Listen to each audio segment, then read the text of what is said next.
Thank you for taking my call, and good evening. Thank you, Brent. Hey, I remember hearing from somebody somewhere, like 6 or more years ago, that they were going to post every congressional bill online for a certain number of days before a vote was taken on it. This Uber-style technology stuff you're talking about should include that. Yes, absolutely. It should include that. The House of Representatives has adopted such a reform. They depart from it occasionally.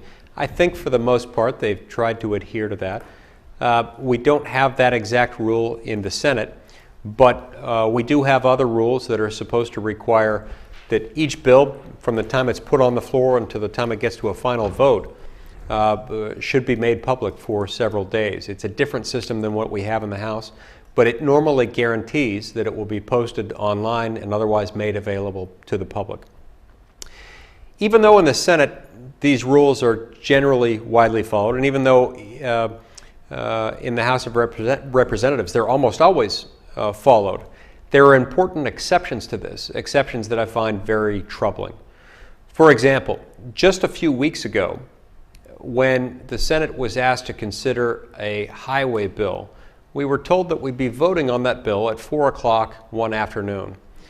At 3:20 p.m. that day, we received an email in which we finally received the text of that bill. We started to print it off. We discovered that it was a very long bill. In fact, this particular highway bill was 1,030 pages long.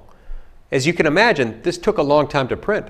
By the time we were finished printing it, it was about 3:40 p.m.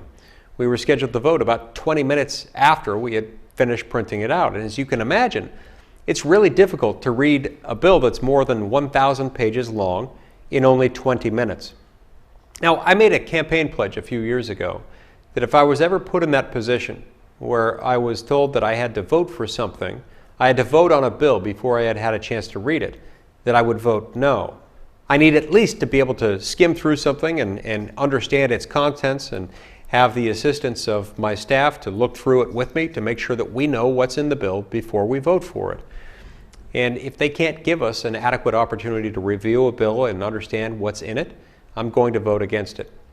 I was appalled a few years ago when then Speaker of the House Nancy Pelosi said of the Patient Protection and Affordable Care Act, also known as Obamacare, that Congress would have to pass it in order to find out what was in it. I assumed, however, at the time that this was unusual, that it didn't happen very often. Even though it doesn't happen every single day, I've been appalled to discover that it does happen at least several times a year, and it has got to stop. It will not stop, though, until we have more members of the House and of the Senate, preferably people of both political parties, who will say, I will vote no every single time if they don't give me time to review the legislation.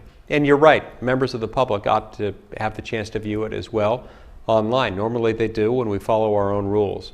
When we skip over those rules, the American people suffer, and they're not well served by Congress in the process.